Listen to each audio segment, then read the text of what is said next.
Olá pessoal, sejam bem-vindos a mais um Mandicast. No Mandicast de hoje nós temos uma convidada super especial aqui. A professora Patrícia Delay. Ela é médica, dermatologista, uma das fundadoras de um grupo chamado Fibrodisplasia Ossificante Progressiva Brasil. Você conhece essa doença? É uma doença genética ultra rara, a qual a doutora Patrícia passa ainda vários anos militando para ajudar essas pessoas.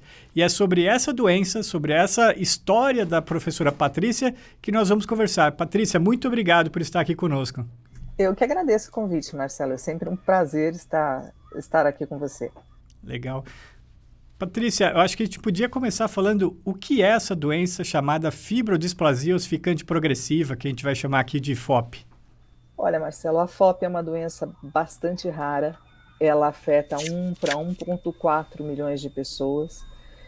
E ela é uma doença que é caracterizada ao nascimento, por a criança nascer com o dedão grande do pé menorzinho, virado para dentro, mal formado, como se fosse um joanetezinho.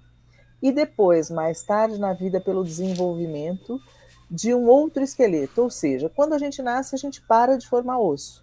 Porém, na FOP, não. Essa chave não se desliga. Então, essa criança continua a formar ossos em locais inadequados. Esses ossos vão, aos poucos, atravessando as articulações e tornando os movimentos do corpo impossíveis. E ela, antigamente, tinha um nome até que eu não gosto de repetir, mas ele ilustra bem, que era a síndrome do homem de pedra, porque a pessoa se transforma num ser praticamente completamente imóvel.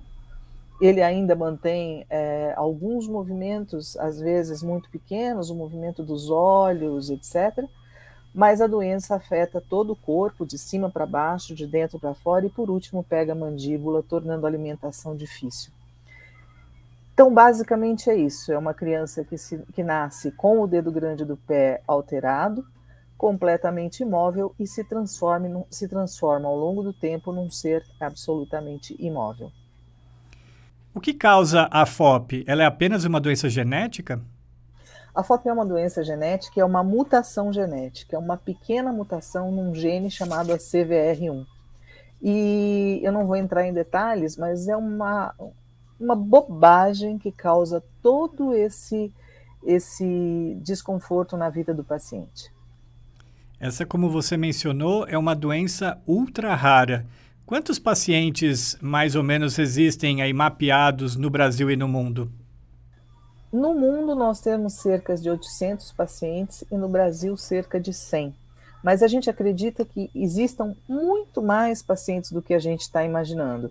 Hoje, as estatísticas já passam para um caso a cada 1 milhão. E no Brasil, eu acredito que, se nós procurarmos, nós vamos achar bem mais do que os 100 que a gente tem hoje. Como que os médicos, como que essa doença que você disse, que às vezes ela passa desapercebida, talvez, pelos médicos, né? Que você disse que o primeiro sinal é esse dedão um pouco virado. Como que as pessoas começam a perceber que ela tem alguma coisa diferente? Como que vai essa história desse paciente até ele descobrir que ele tem essa doença FOP? A FOP ela evolui com surtos, que a gente chama de flare-ups.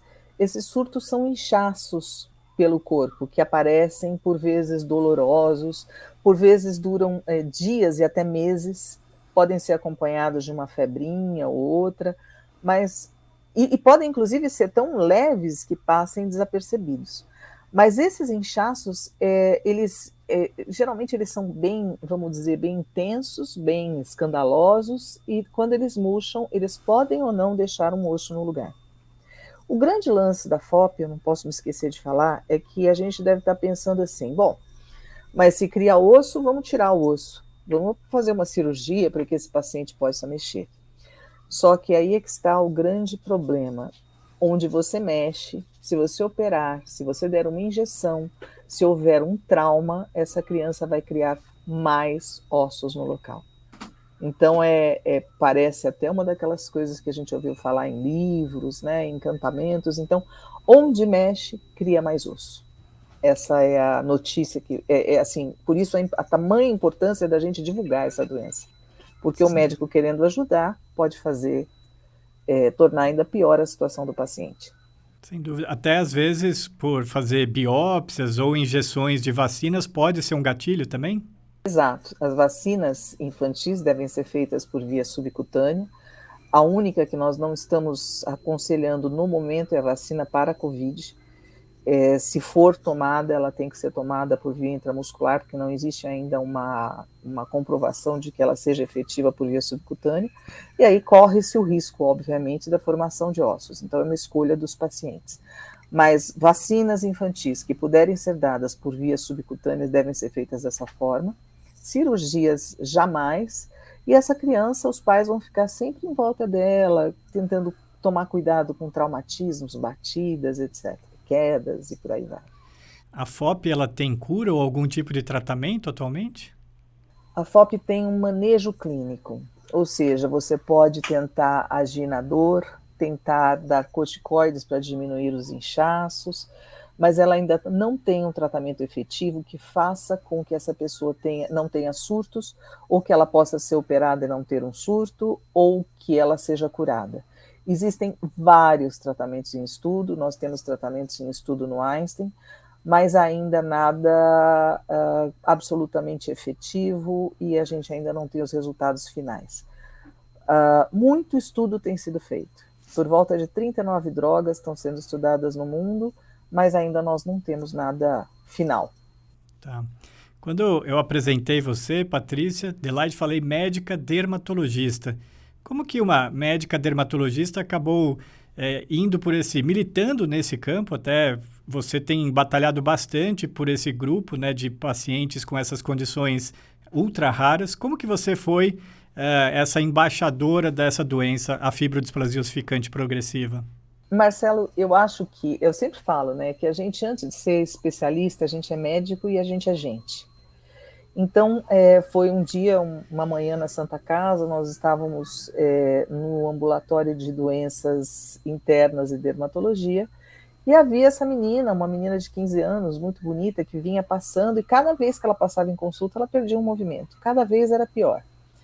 E, por um erro, a professora deu na minha mão, a residente falou, olha, não quero, leva, porque eu não sei o que é isso.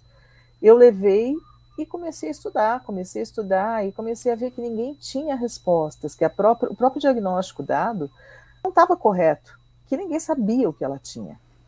E aí eu peguei a menina e fui por toda a Santa Casa até que a reumatologia identificou a doença, identificou a FOP, só que ninguém tinha o que fazer.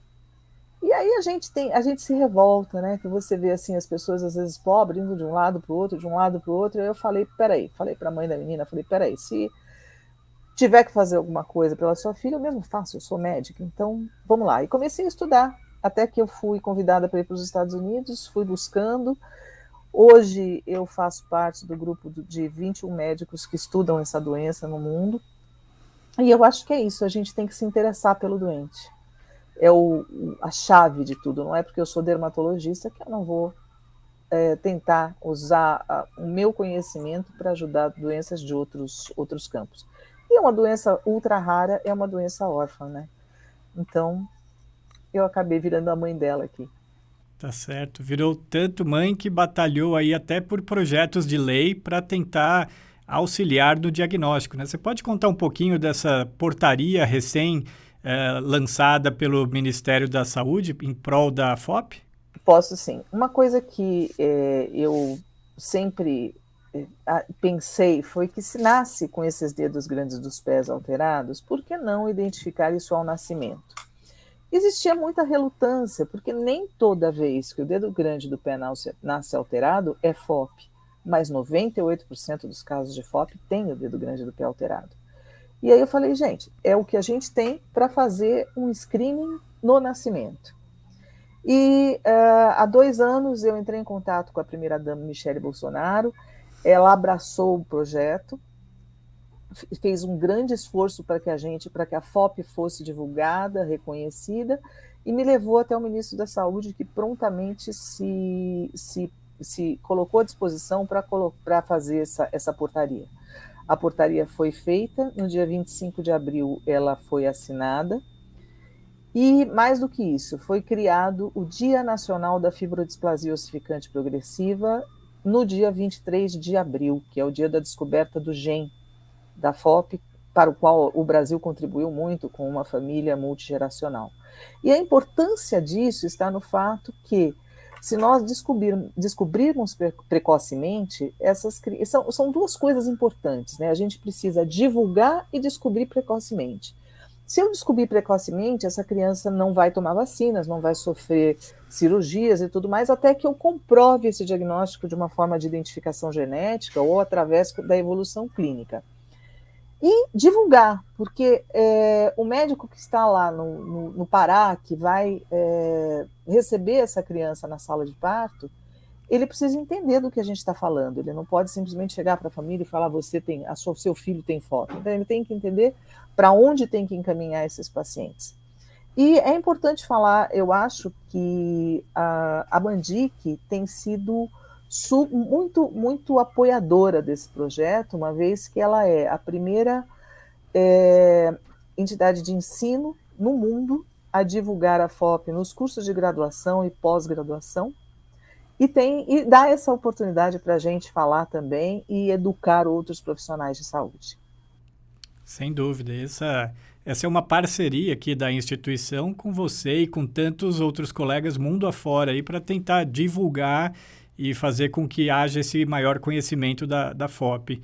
Acho que para a gente amarrar, Patrícia, o que essa portaria especificamente ela trata? O médico ele tem quais prerrogativas ao nascimento? Na verdade, ela é uma coisa muito simples e é uma coisa que não tem custo, não tem nada. Então, ao nascer, existe um protocolo.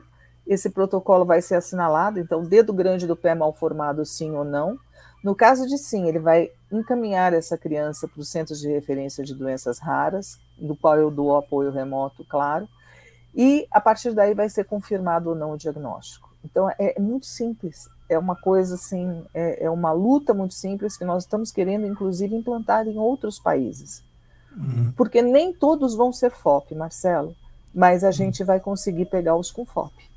Sem dúvida. Né? Os 98% a gente vai conseguir pegar. Sem dúvida. E aí, como você mesmo explicou, tendo esse diagnóstico precoce, a família consegue ter os cuidados e, assim, como cuidar dessa criança para que ela tenha uma melhor vida, né, mais confortável ao longo aí da sua vida, né?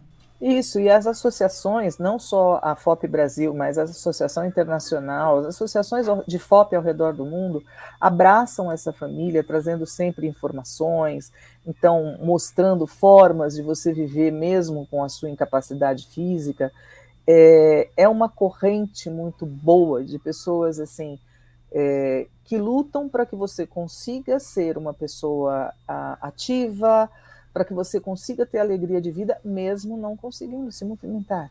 Então, a busca não é só de uma cura, de um diagnóstico, é a busca de manter amparada essa pessoa até que a gente tenha o tratamento ou a cura, enfim. Certo. Qual que é o site da FOP Brasil? www.fopbrasil, tudo junto, fopbrasil.org.br. Então legal. Olha aí, pessoal, quem é da área da saúde, quer se interessar e conhecer um pouquinho mais sobre essa doença, tem esse site para consultar também. Eventualmente, alguém que está nos assistindo e que tenha alguns sinais aí que possa sugerir isso, também pode consultar ali, conhecer um pouquinho mais, entrar em contato com a associação ou com a doutora Patrícia Delay. Patrícia, muito obrigado aqui por essa explicação de uma doença ultra rara, porém que existem pessoas com essa doença. Então, para aquelas pessoas que estão com essa doença, ela não é ultra rara, ela é a doença daquela pessoa. Muito obrigado, parabéns por você se engajar tanto nessa luta aí para dar assistência a essas famílias e a essas pessoas que precisam. Eu que agradeço, Marcelo. Obrigada pelo espaço e pela parceria de sempre. Legal, pessoal. Se você gostou aí de conhecer um pouquinho mais sobre essa doença ultra rara chamada fibrodisplasia ossificante progressiva, deixa um like aqui no nosso vídeo e não esqueça de se inscrever no canal do YouTube da Faculdade São Leopoldo Mandic ou lá também no Spotify. Um abraço!